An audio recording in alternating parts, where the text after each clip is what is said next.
Entonces, pues antes de empezar, eh, quería decirles que pues esta monitoría pues solo este repaso, entonces es importante que igual ustedes repasen bien los temas como en base al libro y, y a las clases de la doctora. Y bueno, entonces bueno, eh, lo que vamos a ver en esta monitoría son generalidades, adaptación, daño y muerte celular e inflamación. Y bueno, entonces en generalidades, pues les puse algunas definiciones importantes que tienen que saberse. Entonces, primero es importante saber qué es patología. Entonces, pues la patología es el estudio de las enfermedades, pero es muy importante que la tengan en cuenta porque ayuda a confirmar el diagnóstico clínico que hacen los doctores. Entonces, pues los doctores primero van a sacar el diagnóstico de pues, todas las manifestaciones clínicas del paciente, pero la patología ayuda a confirmar el diagnóstico que hace el médico. Y pues esto se hace a través de biopsias, de inmunohistoquímica y métodos moleculares o microbiológicos. Y bueno, em, también es importante tener en cuenta que es la etiología. Entonces, pues esta es el origen de la enfermedad en sí, o sea, de dónde parte. Y pues es muy importante tenerla en cuenta también porque pues para darle un buen tratamiento al paciente es necesario saber cuál es la causa de la enfermedad de base. Después tenemos la patogenia, que es el proceso para llegar hasta la enfermedad, es como toda la evolución y las cosas que pasan para que se llegue a la enfermedad. Em, y pues es importante que tengan en cuenta cuáles son los cambios estructurales y morfológicos, y pues estos son cambios celulares que se generan en un tejido cuando pues ya que no son fisiológicos, sino que ya pasan a ser patológicos y que pueden llegar a tener algún efecto en la funcionalidad de ese tejido. Y pues las manifestaciones clínicas son como las cosas que les acabo de decir del paciente que ayudan al médico a llegar a un diagnóstico. Entonces pueden ser signos o síntomas, y pues los síntomas, como ya la doctora les dijo en clase, son las cosas que el paciente siente y percibe, pero que el médico no puede llegar a medir. Pero los signos son las cosas que el médico sí puede medir y son como la presión arterial, o la frecuencia cardíaca, o signos ya más específicos para patologías como para la pancreatitis aguda, que es el signo de Cullen, que pues lo debieron leer en sus up-to-dates. Entonces, pues esos ya son signos porque el médico los puede medir. Bueno, entonces también es importante que tengan en cuenta qué cosas se necesitan para caracterizar una enfermedad. Entonces, en estas tenemos la definición, epidemiología, características clínicas, etiología, patogénesis, diagnóstico diferencial, tratamiento y manejo y pronóstico. Entonces, pues, dentro del diagnóstico diferencial es muy importante porque son diagnósticos muy parecidos, o sea, que tienen síntomas y signos muy parecidos a el que tiene la persona, y pues tienen que ser considerados porque pues en un principio no se puede como saber con certeza qué tiene la persona. Entonces toca descartar otras cosas, y pues el pronóstico es como la o sea, la posibilidad que tiene el paciente de sanar o no sanar, y pues también tiene que tenerse en cuenta para llevar a cabo el tratamiento y pues todo el procedimiento. Em, Listo. Entonces, ahora pasando a biopsias, yo les puse las tres que son más importantes. Entonces tenemos la biopsia incisional, que como pueden ver en la imagen es la que es en la cual solamente se coge un pedazo pequeño de el tejido que se quiere estudiar, y pues es un primer acercamiento porque precisamente es solamente para identificar cuál puede ser el diagnóstico, mientras que la excisional es cuando se extrae ya toda la estructura, y pues es de segundo acercamiento porque pues ya puede ser más, se puede utilizar más como para tratamiento. Entonces, un ejemplo puede ser como cuando hay un tumor y se hace la resección completa del tumor. Y pues la en biopsia de congelación em, se utiliza para emitir un diagnóstico de tejido fresco en el menor tiempo posible. Y pues es importante y deben tener en cuenta que esto solamente se puede hacer en máximo 20 minutos. Si se hace después de eso ya no sirve. Y pues esto se utiliza mayormente para cirugías, como en donde pues hay una urgencia de saber em, pues el diagnóstico de una biopsia de tejido para poder seguir con la cirugía o no y pues tomar una decisión acorde. Entonces ahora ya pasando a adaptación. em, También se me olvidó decirles que si tienen alguna pregunta pueden interrumpirme en cualquier momento. Y bueno, entonces primero les voy a hacer una pregunta. Entonces, ¿qué sucede cuando la célula no puede continuar con la adaptación celular? ¿Alguno me podría decir? Necrosis. Em, no, o sea, no, o sea, sí, después de un tiempo, pero no es la respuesta. ¿Alguno tiene otra respuesta? Lesión celular.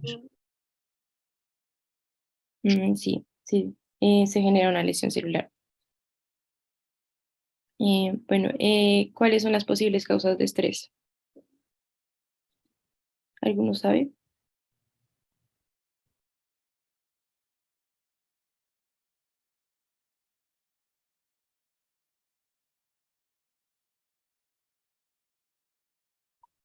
Bueno, entonces las causas que pueden generar estrés celular son isquemia, infecciones, toxinas y reacciones inmunitarias.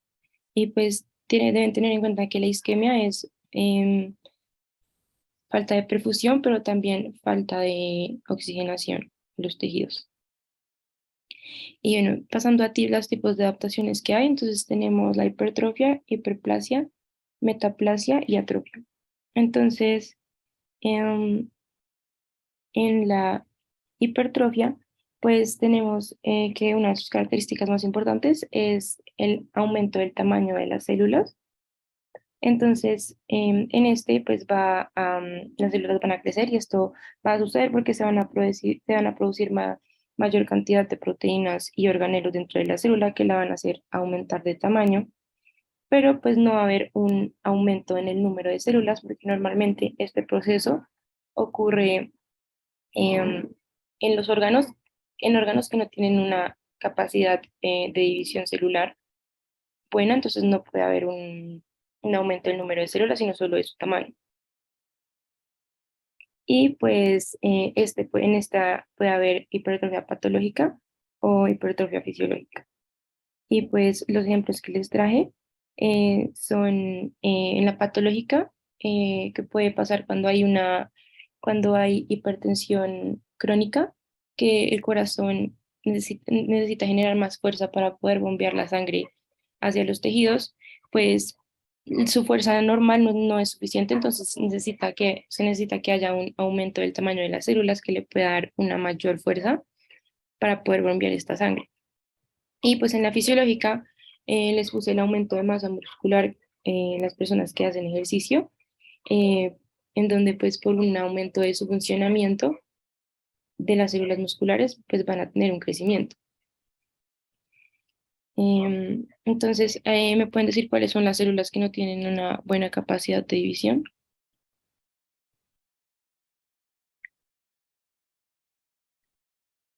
Los cardiomiocitos. Sí, los cardiomyocitos. ¿Algunos hay otra? Las Las células del neuronas cerebro. puede ser, ¿Las qué? las neuronas. Sí, sí, las neuronas también. Y creo que, no sé si alguien dijo células del músculo esquelético, pero también. Entonces son los cardiomyocitos, células del músculo esquelético y neuronas. Bueno, ya pasando a la hipertrofia, pues en la hipertrofia, sí hay un aumento en el número de las células, porque hay una mayor división celular y hay un aumento de la mitosis, y pues esto se da pues en órganos que sí tienen una capacidad de división celular a diferencia de los anteriores. Y pues en esta puede haber también una hiperplasia fisiológica y patológica. Y pues en fisiológica se puede dar por estímulos hormonales o una hiperplasia compensatoria. Entonces, en el ejemplo que les puse es por estímulos hormonales y se puede dar en el embarazo. Entonces, pues las mujeres tienen una hiperplasia mamaria porque se genera una mayor cantidad de hormonas, como son los estrógenos y las prostaglandinas, y pues esto se genera para poder preparar pues, a la mujer para lactar, y pues también se puede generar en la pubertad por aumento igual de estrógenos y prostaglandinas, y pues en patológica se puede generar eh, en este caso les puse un ejemplo en el que por un aumento de la ACTH, o sea, no sé si se acuerdan de fisiología, pues que la ACTH se produce bueno, se produce en la pituitaria y va al aumentar la ACTH, por ejemplo, por un tumor, va a haber una mayor estimulación de la glándula suprarrenal y esta sobreestimulación va a generar que haya hiperplasia. Bueno, entonces ya pasando a atrofia, esta es pues todo lo contrario a las últimas dos que hemos visto. Entonces en esta hay una reducción del tamaño de las células por pérdida de las sustancias celulares. Entonces al reducir su tamaño, pues también va a reducir el tamaño del órgano. Y pues esto se puede dar por, por diferentes causas que pues pueden ser fisiológicas como el envejecimiento o disminución de la función endocrina, pueden ser patológicas como la reducción de la irrigación, de la inervación o de la carga de trabajo. Entonces, esta atrofia se da por la disminución de las proteínas y esto se da por un aumento de la degradación por vía ubiquitina proteasa, que es una vía de autofagia. Y los ejemplos que les traje de atrofia fisiológica fue la atrofia vulvovaginal, que se puede dar en la menopausia, mm, que pues ustedes tienen una tweet de eso, pero pues les voy a explicar por qué se da y es porque pues en la vagina hay un gran número de receptores de estrógenos, entonces en la menopausia el nivel de estrógenos disminuye y pues por ende también disminuye la estimulación de los receptores en la vagina y esta disminución de la estimulación produce que haya que haya una pérdida de las secreciones, un desbalance del pH, también pues síntomas como disminución del líbido y eso, pero pues esta es fisiológica porque pues es lo que pasaba en el ciclo de la vida y pues ya en patológica les puse el ejemplo de atrofia por disminución del uso de una extremidad que puede pasar cuando una persona tiene una fractura o le hacen, por ejemplo, una cirugía de rodilla, entonces tiene que guardar reposo y no puede hacer movimientos y por esa razón, por falta de función, se genera atrofia. Ya después pasando a metaplasia, en esta es muy importante que tengan en cuenta que hay un cambio reversible de un epitelio maduro a otro epitelio maduro. Siempre tiene que ser de uno maduro a otro maduro. Y pues esto se produce para que el tejido tenga una mayor capacidad para resistir un entorno adverso. Y se produce por una reprogramación de las células madre STEM que por citocinas y componentes de la matriz celular cambian su mecanismo de diferenciación o su codificación y pues en vez de generar el epitelio normal, generan uno diferente. Y pues unos ejemplos que les traje de estos son por un lado el esófago de Barrett, que pues no sé si lo han visto en clase, pero en este se genera por una inflamación crónica por reflujo de los ácidos gástricos y pues al generar inflamación crónica, pues el mecanismo que el tejido se adapta y cambia de un epitelio escamoso estratificado no queratinizado a uno em, circular simple con células goblet, que es un epitelio intestinal. Entonces, pues esta metaplasia, digamos, es un ejemplo de cómo puede cambiar también la función del órgano, porque normalmente pues, el esófago no va, no tiene producción de moco, pero pues si empiezan a haber células goblet, pues probablemente va a empezar a tener una producción de moco. Em, bueno, entonces, ¿qué órganos tienen tanto hiperplasia como hipertrofia? ¿Alguno sabe? ¿El útero? Sí, el útero. ¿Y saben algún otro? Pues en condiciones patológicas la próstata también puede tener. Ok, sí, pero en la próstata es hiperplasia. O sea, digamos, no sé si tienen una update de eso, pero es hiperplasia prostática.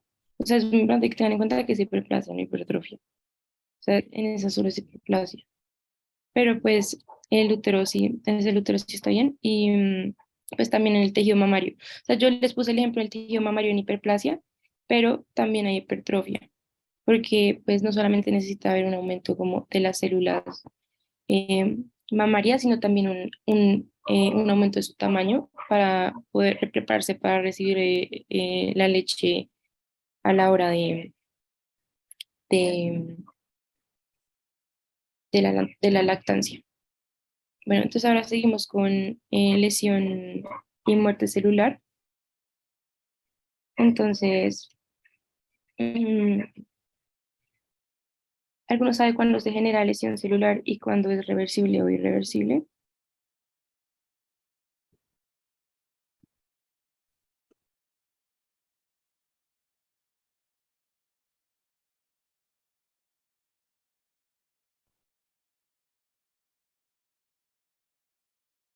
¿No?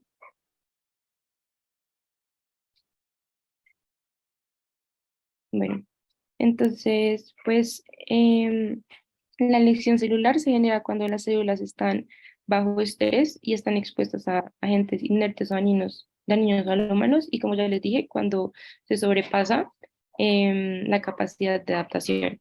Entonces ya se han intentado todos los tipos de, pues no todos los tipos de adaptación, pero pues se ha intentado adaptar y no lo logra, entonces se genera lesión celular. Y pues es reversible cuando se elimina el estímulo de daño, y es irreversible cuando este estímulo de daño sigue y pues puede llegar a causar muerte celular. Y pues ahí ya la célula no se puede recuperar. Entonces, dentro de las causas de lesión celular tenemos privación de oxígeno, isquemia, agentes físicos, sustancias químicas, reacciones inmunológicas, envejecimiento, agentes infecciosos, factores genéticos y desequilibrios nutricionales. ¿Alguno sabe cómo se le llama, o sea, cómo se llama la privación de oxígeno? Hipoxia. Sí, hipoxia. ¿Y alguno me podría decir qué es la isquemia?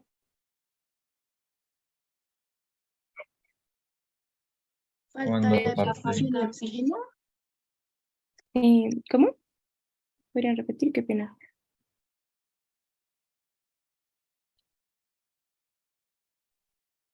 Falta de perfusión y oxígeno.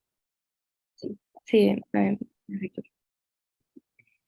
Bueno, entonces aquí les puse, bueno, entonces un ejemplo de lesión reversible y irreversible. Entonces, pues en la lesión reversible, los dos mecanismos de cambio celular que hay principales son la hinchazón celular, que se da por una desequilibrio en la homeostasis de iones, de iones dentro de la célula, y también está el cambio graso, que se puede generar por hipoxia o por acumulación de tóxicos.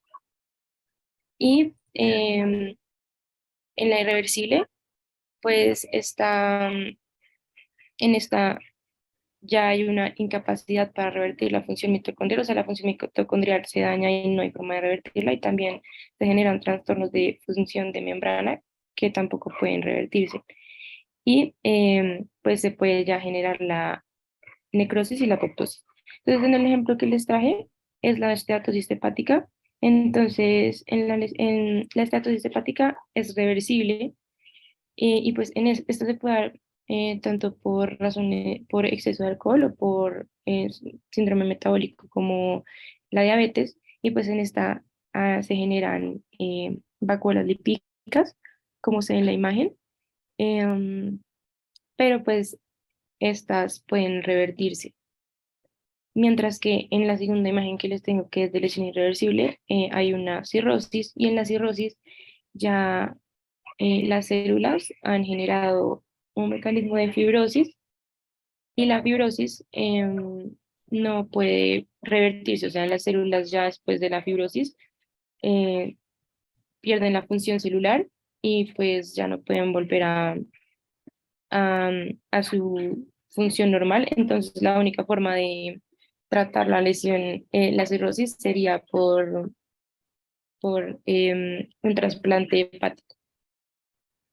Bueno, ya pasando a la necrosis, entonces en esta hay pérdida de la integridad de la membrana, em, como se puede ver en la imagen, y pues esto va a causar que haya disolución celular por medio lisosómico y pues todas las sustancias dentro de la célula pues van a salirse, por lo que la membrana se está degradando y que las sustancias se salgan va a causar que haya inflamación. Pues esto es importante porque esta es una de las principales diferencias que tiene la necrosis con la apoptosis. Otra diferencia que tiene con la apoptosis es que la necrosis pues siempre va a ser patológica, mientras que la apoptosis puede ser tanto fisiológica como patológica. Y pues existen diversos tipos de necrosis que ahorita les voy a mencionar. También es importante tener en cuenta que en la necrosis hay cambios morfológicos, dentro de los que está la cariólisis, la pignosis y la cariorexis. Entonces, en la cariólisis hay eh, una disolución de la cromatina por DNAs y RNAs y por esa razón va a aumentar de tamaño, pero como no hay degradación de la membrana, no se va a salir el contenido del núcleo. En la pignosis hay condensación de la cromatina, entonces el núcleo va a disminuir de tamaño. Y en la cariorexis, en la membrana nuclear, se va a degradar y el núcleo pues, sí va a tener fragmentación. Entonces, ahora en los tipos de necrosis, pues tenemos la necrosis coagulativa, em, que pues es una necrosis que es por falta de irrigación y en esta se puede conservar el tejido durante algunos días y el tejido tiene una textura firme y pues está conformado. Entonces, como se puede ver en la imagen que les puse, ese es un infarto de una pirámide renal y pues se ve la forma exacta de la pirámide em, y por lo que conserva la estructura. En la necrosis licuefactiva puede haber una presencia de bacterias y una acumulación de células inflamatorias como son los neutrófilos o células polimorfonucleares que pues generan, pues que esto va a generar presencia de pus y pues por eso tiene nombre de licuefacción porque es casi como si se licuaran las células y pues ahí se genera el pus. Hay que tener en cuenta que en el cerebro también puede haber necrosis licuefactiva, pero esta no se da por infección, sino que se da por isquemia. Y, y pues sí, eso es importante que sea por isquemia.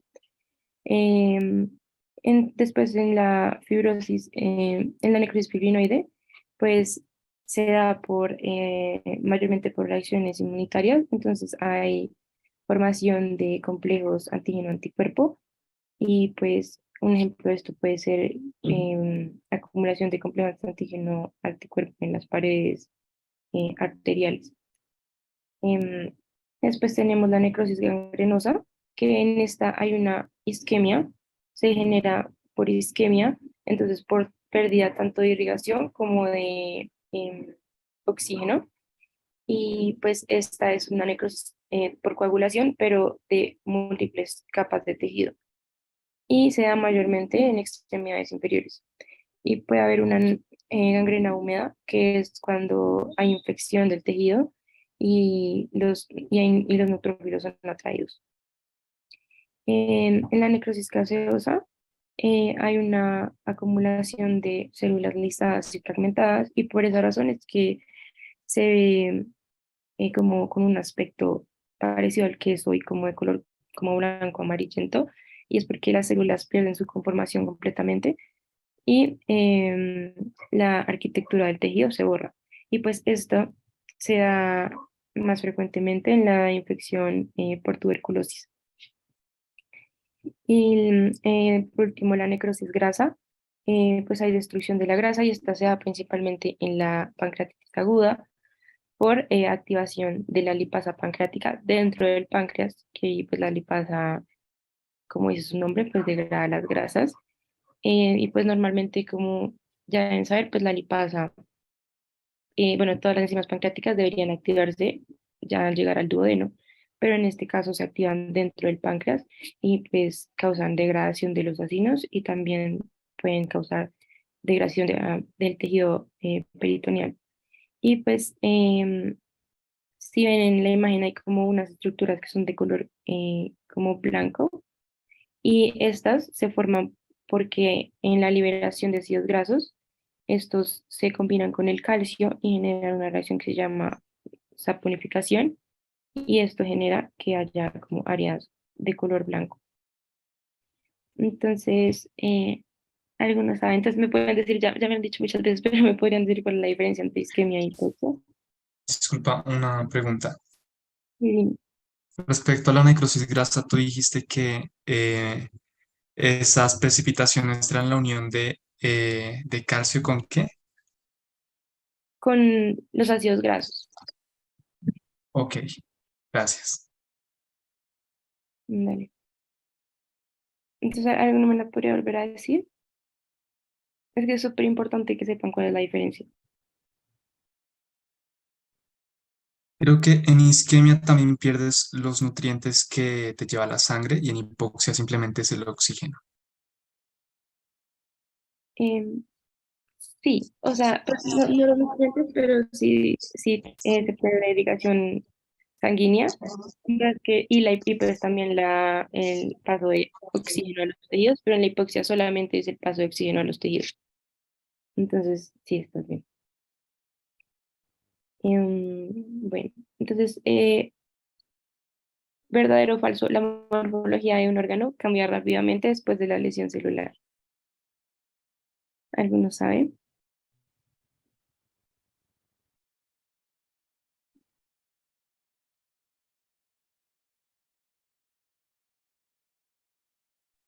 Pues yo pensaría que no, pues porque primero tendría que presentarse como una adaptación o un intento de adaptación celular y si ya no hay adaptación, pues sí cambiaría la morfología con una metaplasia o con una, como con reemplazo de tejido fibroso, no sé, eso es lo que yo pienso. Ok. O sea, sí, o sea, sí es falso, pero, o sea, no necesariamente por el hecho de que haya adaptaciones antes, porque pues de todas formas ya hay lesión celular, pero pues primero se genera como la lesión o sea, se genera un cambio en la función del órgano, en la lesión irreversible, y ya cuando a medida que se va volviendo irreversible y que va pasando el tiempo, pues ya como hay muerte celular, como les dije, pues va a haber cambios en la estructura y pues ya por último va a haber cambios morfológicos. Entonces es importante que tengan en cuenta cómo es la evolución de la lesión, de reversible y irreversible. Bueno, entonces ahora pasando con la apoptosis, en esta es importante que tengan en cuenta que se activan las enzimas que degradan el ADN de la célula, también las proteínas nucleares y el citoesqueleto. Y pues en esta, a diferencia de la necrosis, pues sí se... Perdóname, te interrumpo. No entendí. ¿Cuál es la diferencia entre los cambios ultraestructurales y los cambios morfológicos? em, o sea, es que los cambios ultraestructurales son como los primeros que se dan, pero estos no son visibles en sí. O sea, los cambios ya morfológicos son los cambios que tú puedes ver, digamos, de forma microscópica o de forma macroscópica. Pero esos primeros cambios ultraestructurales son pues los que se dan por muerte celular, pero no se pueden alcanzar, todavía no se alcanzan a detectar esos. Ok. Y la respuesta a la pregunta de la diapositiva es falso porque los cambios estructurales se muestran un poco después de la lesión. ¿Es eso? Sí, o sea, es como que los cambios no se da, porque esa pregunta decía que se dan rápidamente después de la lesión. Y pues no es verdad porque lo primero que se da Ah, ok. es la pérdida de función celular y después, o sea, después ya de un tiempo mucho mayor, ya se dan los cambios morfológicos. Vale, gracias. Dale.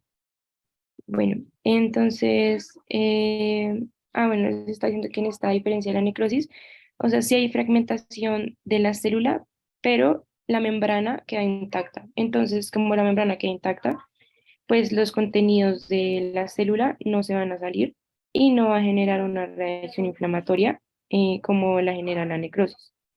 Y pues aparte, como la membrana plasmática se queda intacta, pues esto va a ayudar a que sea fagocitada eh, de forma rápida y pues sea eliminada y por esta razón no se genere ningún tipo de inflamación.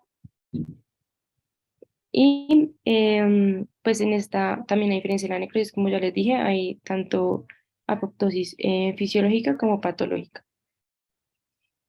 Entonces, bueno, ¿cuáles son los dos tipos de apoptosis?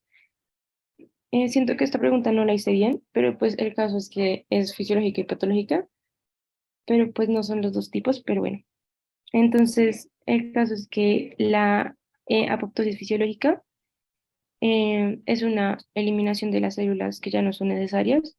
Entonces, es como una muerte programada que se da en distintas etapas del desarrollo y pues se pueden dar cuando la célula ya completa su ciclo de función. O pues también puede haber involución de tejidos dependientes de hormonas. Entonces, cuando baja la producción de hormonas, también puede haber una apoptosis fisiológica. Y pues unos ejemplos de esto pueden ser la eliminación de los linfocitos autorreactivos en la selección química, que supongo que ya lo vieron en inmuno. Y, y pues en esta, el cuerpo trata de detectar si hay algún depósito que pueda causarle daño a las células del cuerpo, entonces es eliminado. Y pues también en la muerte inducida por linfocitos T, como en defensa a virus.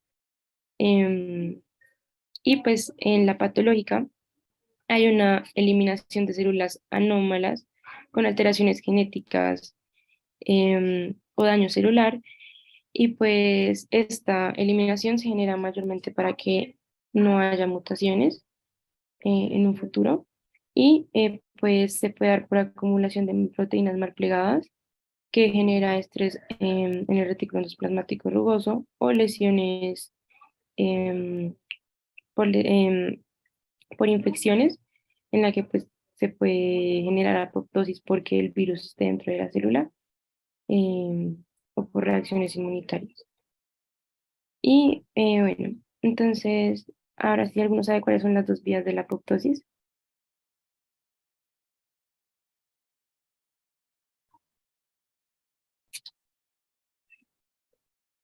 Creo que es la intrínseca y la extrínseca, ¿no? Sí, sí. ¿Y sabes cuáles se utilizan, qué capas activan la intrínseca y en la extrínseca? La intrínseca es de la mitocondria y la extrínseca es como de los receptores de muerte, creo que se llaman así, o algo así.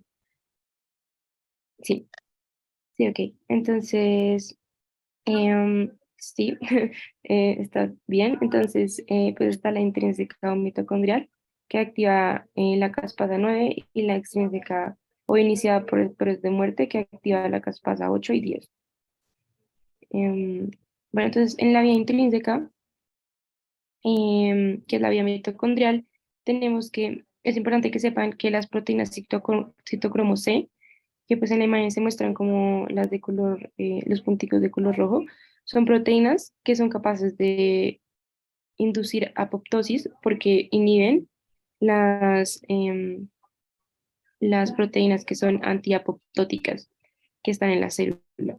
Y pues en la apoptosis, esta citocromo C se sale de la célula y pues causa esta inhibición de las proteínas antiapoptóticas. Y esta se puede generar por privación de nutrición o factores de crecimiento o pues daño celular. Y pues se activan sensores de daño como pueden ser BIN, BIT y BAT. Y pues tienen que tener en cuenta que las proteínas antiapoptóticas son BCL2, BCX1 y MCL1 y las proapoptóticas son VAX y VAC. Y pues este mismo mecanismo en el que se sale el citocromo C va también a activar las proteínas proapoptóticas y pues esto va a generar activación de la caspasa 9. Perdón, ¿puedes repetir cuáles son proapoptóticas y cuáles son no antiapoptóticas? ¿Eso? Sí, sí, sí. Las que son proapoptóticas son VAX y VAC y las antiapoptóticas son BCL2, BCXL y MCL1.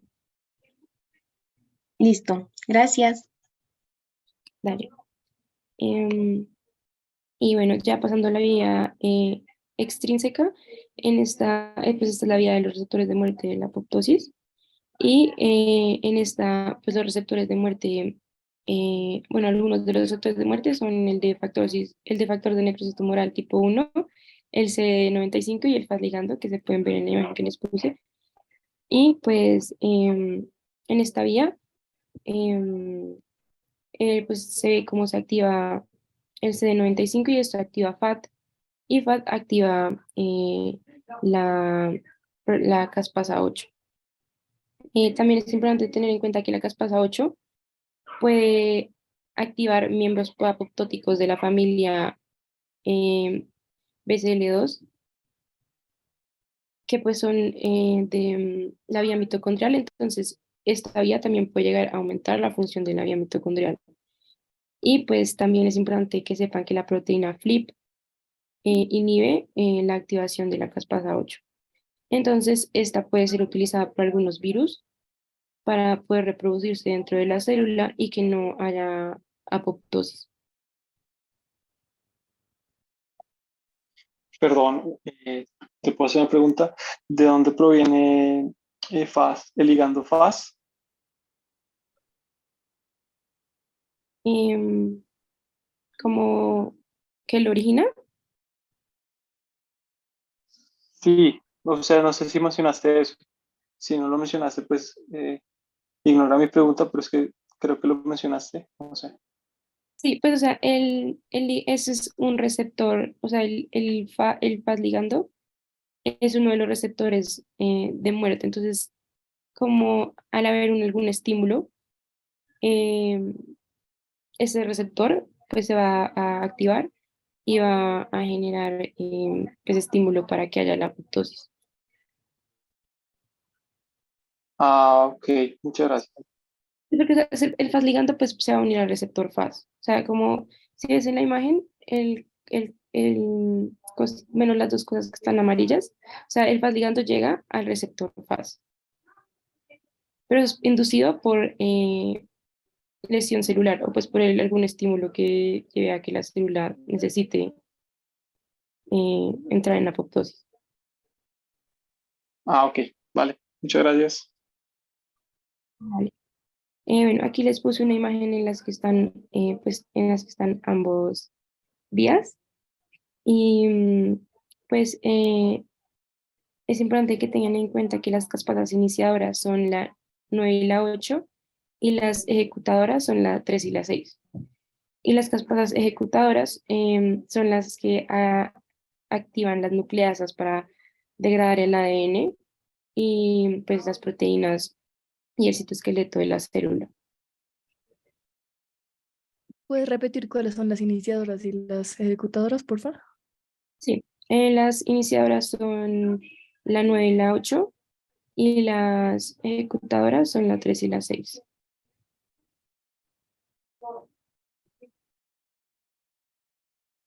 Bueno, entonces ya pasando a cómo se eliminan las células apoptóticas, entonces pues estas se eliminan mayormente por fagocitosis.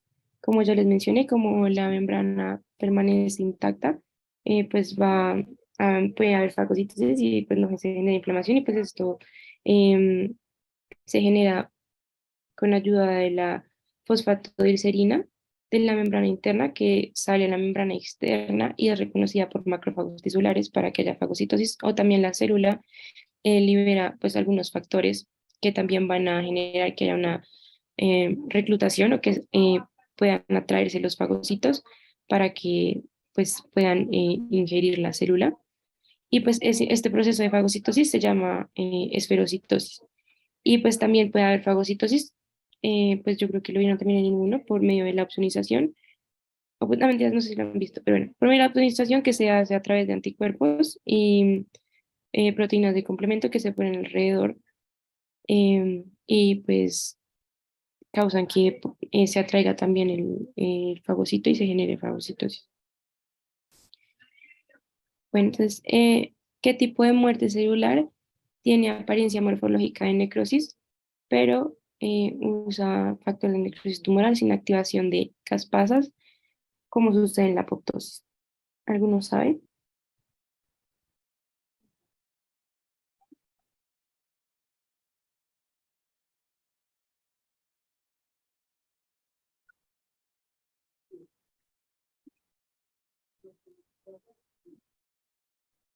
Creo que es la necroptosis. Sí, sí, sí, la necrosis. Bien.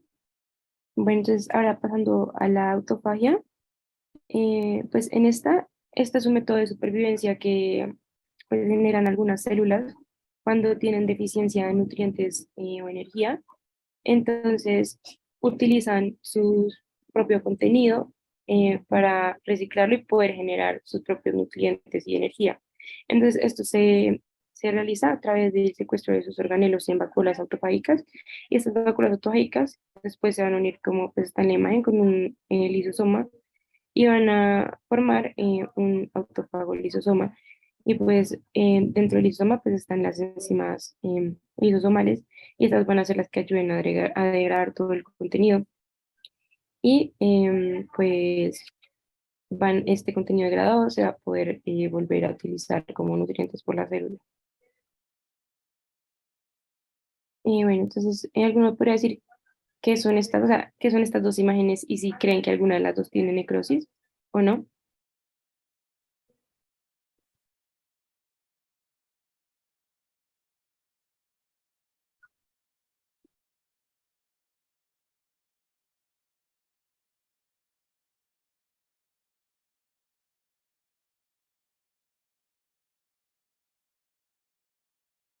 Mm,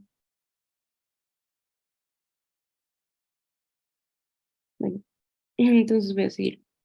Entonces, bueno, en la primera, em, pues se ve que sí es un granuloma, o sea, ambos son granulomas inmunes, pero en la primera no hay necrosis y en la segunda sí hay necrosis.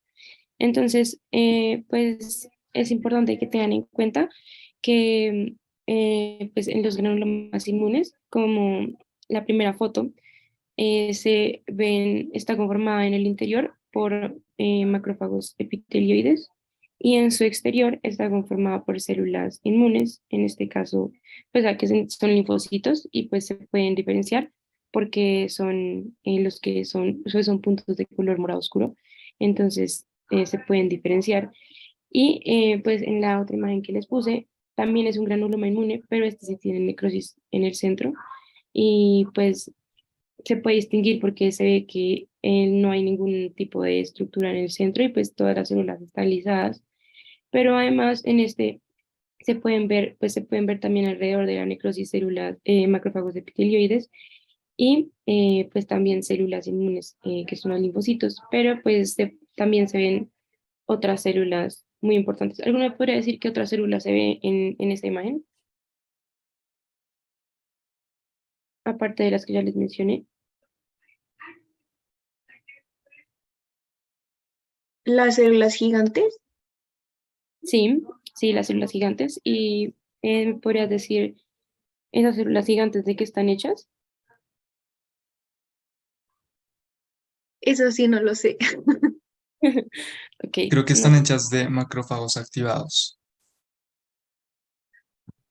sí, sí, están hechas de macrófagos activados, muy bien. Entonces, pues sí, están hechos de macrófagos activados y son muy importantes. Y es importante que tengan en cuenta que se llaman células gigantes multinucleadas. O sea, ese es el nombre tal cual. O sea, no tiene ningún otro nombre, por decir algo.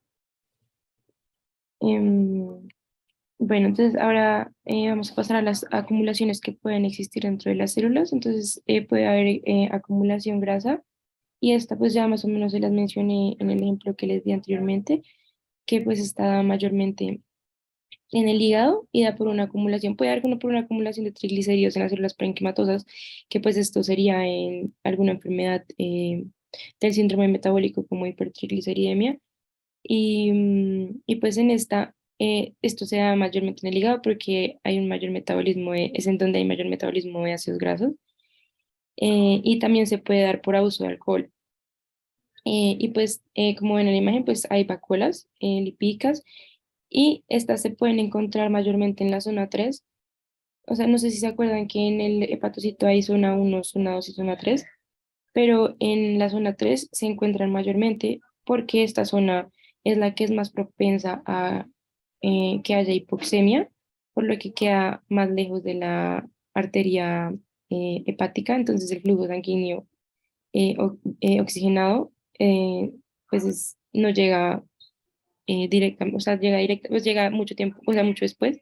Entonces es más propenso a que haya hipoxemia y y la hipoxia genera inflamación. Digo, en vacuolas grasas. Y aparte, pues en esta zona hay menor beta oxidación, entonces también genera que haya mayor acumulación de vacuolas grasas.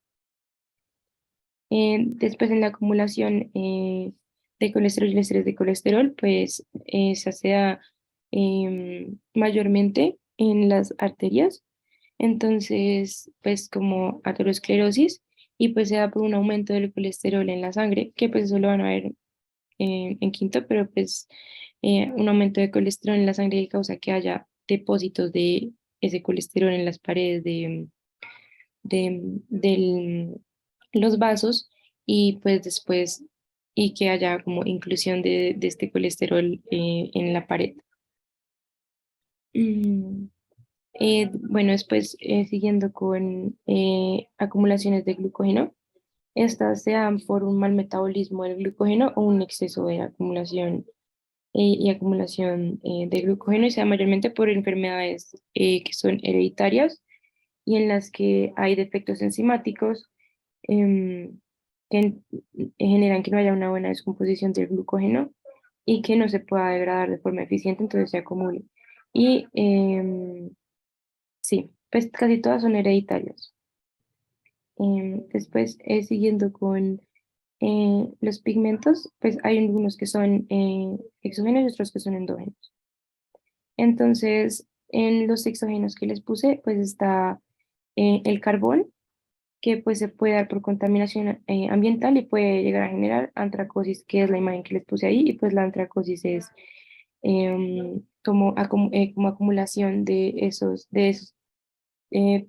carbono que genera pigmentación de color negra, y pues esto se puede dar en el pulmón. Después, en los endógenos, tenemos la melanina, que es producida por los melanocitos y es de un color pardo negro y pues está, su función mayormente es para la protección contra la luz ultravioleta. Después la lipofuscina, que es un color amarillo y se acumula mayormente por el aumento de la edad y por la atrofia y es un indicador de una lesión por radicales libres. Y tenemos la hemosiderina, que es un color amarillo, pero más como tirando a dorado, y esta se deriva de la hemoglobina. Y pues se da también en acumulación por hierro en enfermedades como la hemocromocitosis. Y pues el hierro se puede ver también en una coloración que se llama azul fresia y se puede ver de color azul. Mm, Bueno, entonces ahora pasando a las calcificaciones que se pueden generar también por necrosis.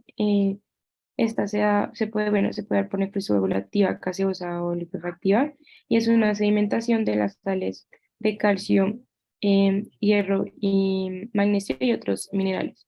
Y puede haber calcificación distrófica que se produce en ausencia de trastornos metabólicos del calcio. Y pues tenemos la que es calcificación metastásica, que es así se da por deterioros del metabolismo, como es la hipercalcemia. Pero ya pasando a inflamación, Perdón, pues perdón, ¿puedes repetir cómo es la distrófica, por fin?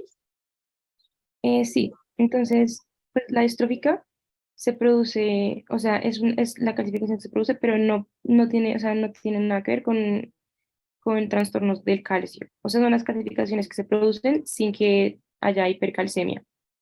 En cambio, las calcificaciones metastásicas son las que se producen cuando sí hay hipercalcemia. Listo, gracias. Dale. Entonces, en inflamación em, hay, la inflamación es como una respuesta protectora que genera el organismo y esta tiene como principal función eliminar los agentes infecciosos y ayudar a la reparación. Sin embargo, puede causar daño si permanece la inflamación por un tiempo prolongado, pero en un inicio es muy buena y genera reparación del tejido. Y pues puede existir inflamación tanto aguda como crónica. Entonces, bueno, ¿alguno sabe cuál es la tetrada de Celso?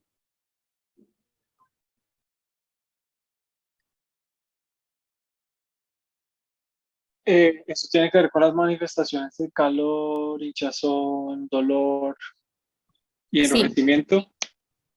y así es. Entonces, es importante que tengan muy en cuenta cuáles son las que conforman la tetrada y específicamente. Entonces, pues aquí les dejé una imagen que pueden repasar si quieren. Entonces, ¿por qué es estimulada la inflamación aguda? Entonces, puede ser estimulada por infecciones, traumatismo, necrosis celular, cuerpo extraño o reacciones inmunitarias. Entonces, pues, mm, es importante que que tengan en cuenta que la eh, inflamación por cuerpo extraño puede ser, o sea, es aguda, pero pues es mayormente crónica, que se las voy a mencionar más adelante, pero también tiene una parte aguda. Entonces, no solamente va a ser crónica. Bueno, entonces después en la inflamación aguda podemos ver algunos cambios vasculares. Dentro de estos está el aumento del flujo de sangre y la vasodilatación. Y esto causa que haya mayor permeabilidad vascular para que pueda haber un desplazamiento de líquido rico en proteínas y contenidos de sangre hacia los tejidos extravasculares y pues este líquido se llama exudado. Y todo esto, pues, por la vasodilatación y el aumento del flujo, va a generar el enrojecimiento, que es lo que se ve en la inflamación aguda, y va a aumentar también el reclutamiento de leucocitos y la migración de leucocitos hacia el foco de la lesión. ¿Puedes repetir qué es el exudado? Ah, bueno, ya. Eso les voy a decir bien. Entonces, pues también es importante que tengan en cuenta pues, la diferencia entre exudado y transudado. Entonces, pues el transudado es un líquido que es pobre en proteínas, o sea, no tiene proteínas ni tampoco tiene células, y este se genera solamente por el aumento de la presión hidrostática. em, y la disminución de la presión oncótica. Entonces, pues el aumento de la presión endostática va a ser porque hay un mayor volumen, entonces esto va a causar que se extravase el líquido hacia afuera de los vasos, mientras que pues la presión oncótica es como la concentración de solutos. Entonces, al disminuir la concentración oncótica dentro, digamos, del líquido vascular, pues el líquido va a querer irse a donde haya una mayor concentración, y entonces va a salirse también de los vasos hacia el tejido. Y pues el exudado, que es el que se da en inflamación, es un líquido que tiene un alto contenido proteico y también tiene contenido de células como los leucocitos, en específico los neutrófilos y los eritrocitos. Y pues esta base va a dar mayormente porque aumenta la permeabilidad vascular, como les dije. Entonces, esto va a causar que el líquido pues pueda salirse de los vasos y vaya hacia el foco de la lesión. Entonces, ¿cómo se llama la acumulación de líquido en cavidades serosas?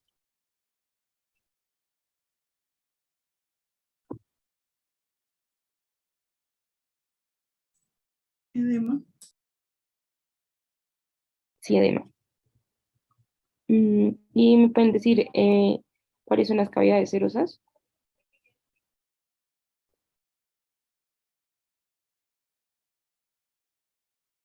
¿Alguno sabe? Pues está el peritoneo, eh, el pericardio creo que también, El el epiplón. aumento, el aumento sí. Ok, sí. Entonces, sí está bien. Entonces son pues la cavidad peritoneal. También, aparte de los que ya dijeron, em, está también la pleura. Entonces, bueno, siguiendo con el reclutamiento de los leucocitos al foco de la infección, primero pues va a haber una migración y rodamiento, va a haber migración y rodamiento de los leucocitos y pues como se puede ver en la imagen, esto va a estar mediado por la unión a selectinas, que pues no es una unión tan firme, sino que va a permitir que el leucocito pueda seguir como rodando por el endotelio. Y después ya se va a generar una adición más firme que va a estar mediada por las integrinas. em, y pues ya después va a haber una transmigración o diapédesis de las moléculas, em, de los leucocitos a través del endotelio, y esta va a estar mediada por moléculas de adhesina. Ya por último va a haber, pues hay quimiotaxis, y pues la quimiotaxis, como ya debieron haber visto en inmuno también, pues va a ser como atracción de esos leucocitos hacia la lesión, y pues esto se puede dar por quimiosinas o por complemento C5 o por leucotrienos B4. Bueno, ahora pasando con la fagocitosis. En esta hay un reconocimiento de las partículas, de una partícula por los leucocitos, y pues esto va a generar que haya esta partícula se rodee por la membrana y haya un engullimiento. Entonces se forma una vacuola fagocítica y pues hay degradación y destrucción de la partícula pues extraña que puede ser un microorganismo. Y pues esta vacuola ya cuando entra a la célula se une con un lisosoma y forma un fagolisosoma, en el cual pues por las sustancias del lisosoma, como pueden ser reactivos de oxígeno, va a haber degradación de, del material bacteriano o lo que sea que vaya entrado a la célula. Bueno, ahora en los patrones morfológicos por inflamación aguda, pues tenemos que hay inflamación serosa,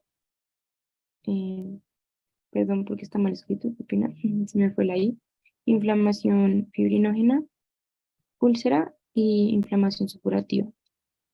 Entonces, en la inflamación serosa hay una acumulación de la secreción acuosa em, y esta se va a dar en las cavidades corporales de revestimiento como el peritoneo, pericardio y pleura, y también se puede dar en ampollas. Después va a estar la inflamación fibrinógena, que esta se da por un aumento del fibrinógeno y pues acumula, o sea, no sé si se acuerdan que el fibrinógeno es una es parte de la cascada de coagulación y el fibrinógeno da lugar a la fibrina.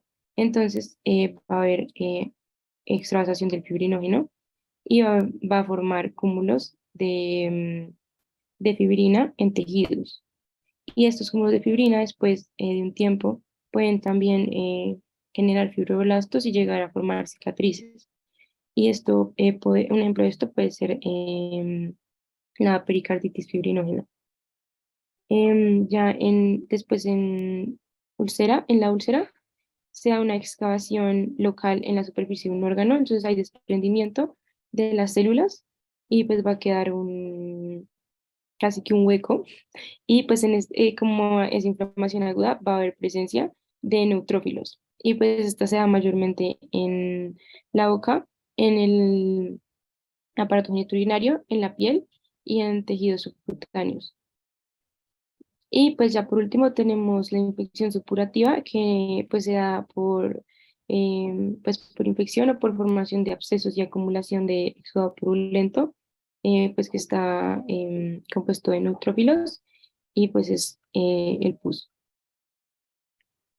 Bueno, ya pasando a inflamación crónica, esta pues tiene una duración más prolongada claramente que la aguda y es una inflamación mantenida que causa lesión tisular y que puede llegar a cicatrización por fibrosis. Y pues o sea, esta puede formarse o em, sí puede formarse después de una inflamación aguda si el agente nocivo sigue persistiendo. Y pues es importante que tengan en cuenta que las células que median esta inflamación crónica son los macrófagos, los linfocitos y los plasmocitos. Puede haber presencia de eosinófilos, pero esto se da mayormente pues en alergias y si hay presencia de parásitos.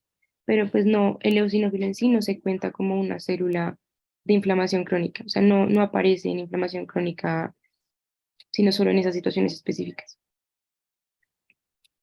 Bueno, ahora siguiendo con inflamación granulomatosa, tenemos el granuloma de tipo inmune que ya les expliqué y el granuloma de cuerpo extraño.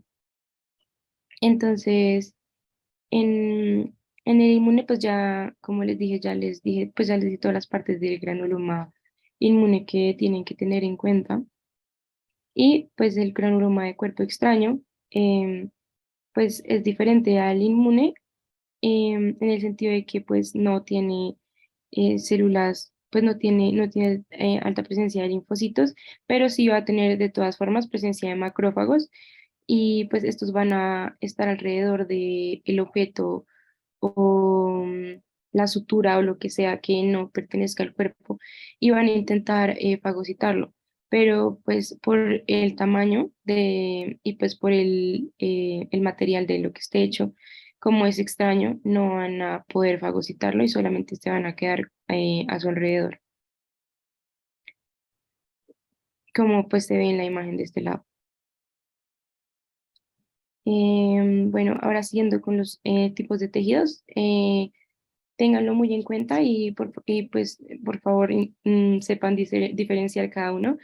Y pues los tejidos lábiles son los que pueden replicarse como en una alta medida, entonces que pues pueden estar continuamente en replicación y pues esto se da por células madre y se da mayormente en la médula ósea, en la piel, en la cavidad oral, en la vagina y en el cuello uterino. Y pues ya tejidos estables son los que tienen, sí tienen capacidad de replicación, o sea, las células pueden replicarse, pero no están en una constante replicación, sino que se van a replicar mayormente cuando hay lesión o hay pérdida del tejido. Entonces, esto se da más que todo en el parénquima de órganos sólidos, en las células endoteliales, fibroblastos y en el músculo liso. Y en los tejidos permanentes son los que no tienen una capacidad no tienen capacidad de proliferación. Y pues su método de reparación es formación de cicatriz, porque pues si no pueden regenerarse. Entonces, ¿alguno me podría dar un ejemplo de órgano estable y órgano permanente?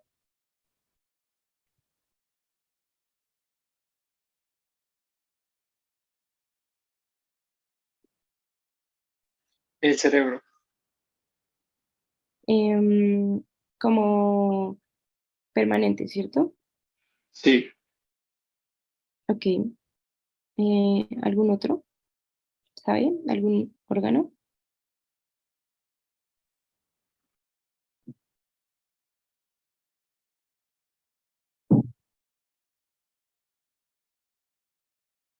Y bueno, entonces, pues estables pueden ser el hígado, riñón y páncreas.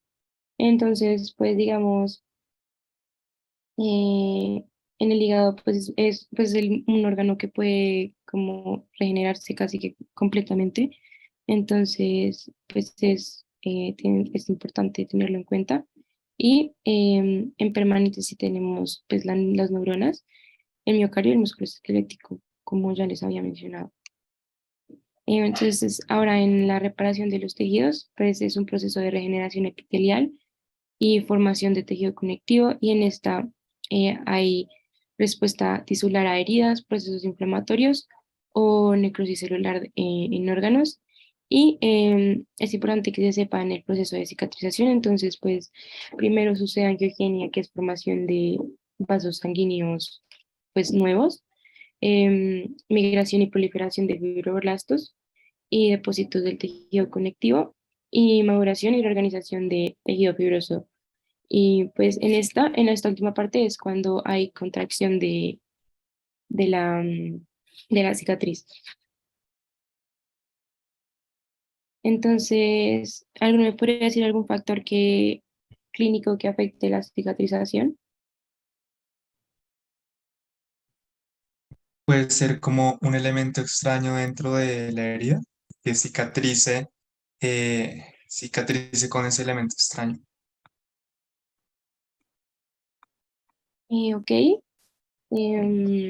pues sí, sí podría ser. O sea, no era la respuesta que buscaba, pero sí, sí es válido. Pero pues las que es a lo que me refería es como ya cosas como más clínicas. Entonces como son la diabetes, las infecciones y las enfermedades del colágeno, que no permiten que haya una correcta cicatrización de la herida.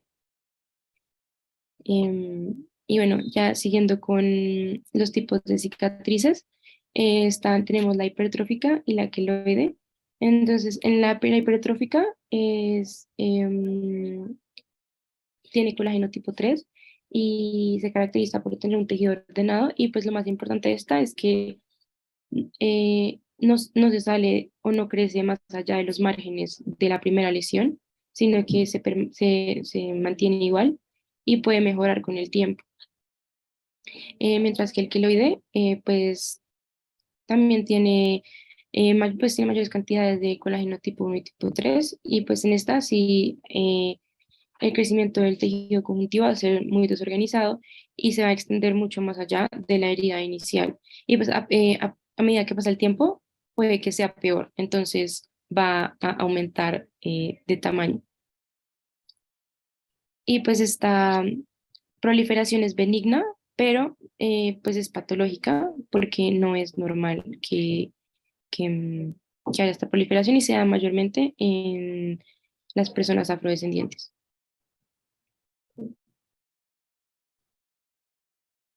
Bueno, ya por último, tengo la cicatriz de primera y segunda intención.